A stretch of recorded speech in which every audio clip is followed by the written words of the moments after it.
Narcissists don't like it when they lose control over any source of narcissistic supply. And when they do, they have some fairly predictable ways of reacting to it. Nearly every manipulative thing a narcissist does can actually be broken down into a pattern if you look at it. Let's assume that you have figured the narcissist out by now, and you've realized the hard way that someone you believed in and trusted turned out to be a complete nightmare, to put it mildly. Now that you've seen through the mask and you understand exactly what a narcissist is and what you're dealing with, what they're all about, you have set your boundaries. You're no longer letting that narcissist control you. And while you already know that you should expect some kind of retaliation, you're a little worried about what to expect next. And given what you've been through, who could blame you? So what exactly does the narcissist do when they can't control you anymore? Well, let's talk about it. Number one, they will begin a smear campaign against you. The first thing a narcissist will do is start a smear campaign. They will never accept the fact that they can't control you. And this means they will do whatever they can to find another way to be controlling.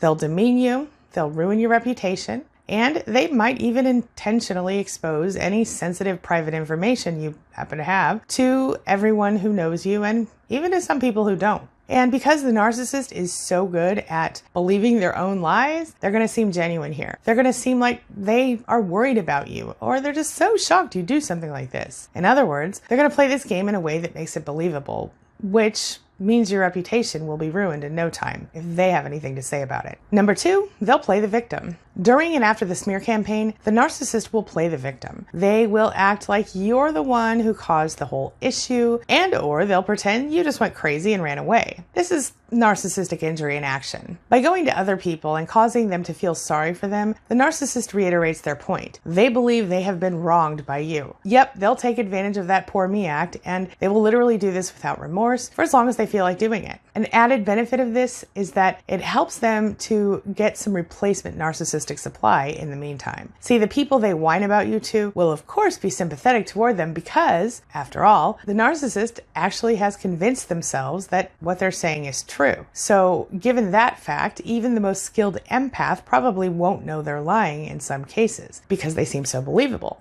which means they will happily dole out the attention that the narcissist craves. Which brings me to number three, they refuse to take no for an answer. Some very tenacious narcissists will never accept the fact that they can no longer control you. Rather than just backing off, these particular narcissists will instead step up their game. They will utilize manipulation tactics like showing up unexpectedly to your doorstep. Or they might even show up at your job and make it really clear that they'll always be the ones in control. They might even actually stalk you and literally show up wherever they want, whenever they want, in an effort to send that same message. They'll always be the ones in charge. They will call you with some apparent emergency and try to get your attention that way. Or they'll make stuff up as to why you need to come back and provide the necessary supply they are obviously missing. This is what we call the Hoover maneuver because they are literally trying to suck you back into that toxic relationship. This brings me to number four, the narcissist ghosts you. If you can hold out and get through all of that stuff, you'll finally be rid of the narcissist because once their little bag of tricks is empty, they'll ghost you. This is obviously the best case scenario because the narcissist will be out of your life.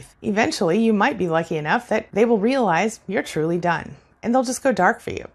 That's because without another move to make, they might just finally give up and move on to a new source of narcissistic supply. You can bet you won't get closure, and that's pretty standard for narcissists. And you can fully expect that they will continue to tell sob stories and spread lies about you to, well, anyone who will listen, but at least they'll be leaving you alone. At least you'll finally have peace. Since the narcissist realizes that the narcissistic supply you used to give them sort of ran dry, well, they're going to focus on someone else for a little while. Fair warning though, don't be surprised if at a later date the narcissist shows up again, looking for more supply from you. They'll try to suck you back in with the standard Hoover maneuver. Be careful. They usually do this because they're bored or angry at or in some way removed from their new supply. Maybe the new supply got a clue and went no contact themselves. So now that you know what to expect when the narcissist knows they've lost control of you, you're probably wondering, what are you supposed to do next? Well, I want you to keep standing behind your boundaries. I want you to stay focused on yourself and on your own healing. I want you to keep control of yourself and your own life. If you've gone no contact, I want you to stick to it. You should also keep an eye out for flying monkeys, the people who will happily do the narcissist bidding for them. You know who I'm talking about, right? These are the people who try to talk to you on behalf of the narcissist, or who try to convince you to see the narcissist, or forgive the narcissist, or hang out with them. They're the ones who take whatever you tell them and run back to the narcissist with it. You might want to also steer clear of areas you know they're going to be, and keep your business to yourself. If you're worried about your physical safety, please don't hesitate to contact the authorities and do whatever you need to do to get and stay safe. Ultimately, though, it's important to see this for what it really is. For just a moment, I want you to look at this whole thing from a different perspective. This is important. The thing is, if you have managed to get away from the narcissist and out from under their proverbial thumb, it means you've taken back control of your own life. If the narcissist pulls all their standard tricks, you have to know you're already succeeding in your goal to free yourself from the burden of being their source of narcissistic supply. You have to know that you're actually already winning this so-called game. But how do I know that? How could I possibly know?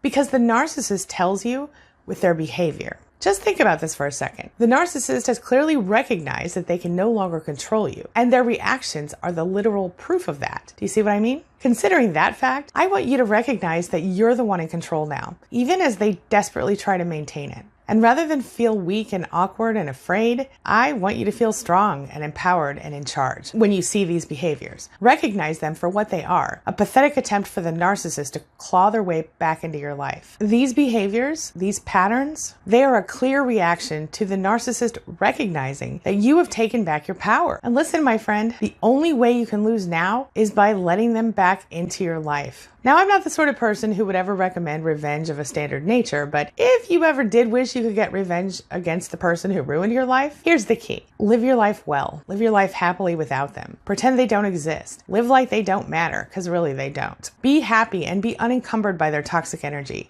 That is the very, very best way you can win this whole toxic game. By living a life that you love, a life that you create, a life that you choose. Take the time to recognize that you no longer need to give away your power to the narcissist. Recognize that you have every right and even the responsibility to make your own choices, to like and love what and who you want, and to be the best, most fulfilled version of yourself in any given moment. It's an amazing feeling, my friend, and I want you to have it too. This brings me to the question of the day. And the question of the day is, have you ever experienced seeing a narcissist totally lose control of you or someone else in their lives? How did it play out in that situation? How'd you deal with it? Share your thoughts, share your ideas, share your experiences in the comment section below, and let's talk about it. As always, thank you so much for being a part of my day and a part of my life, and hey, thanks for letting me be a part of yours. It really does mean a lot to me. Now, before I go, make sure you take a look at the videos I'm going to leave for you right here and right there. And while you're at it, hit the subscribe button right there so we can stay connected and continue on this healing journey together. I'll see you soon.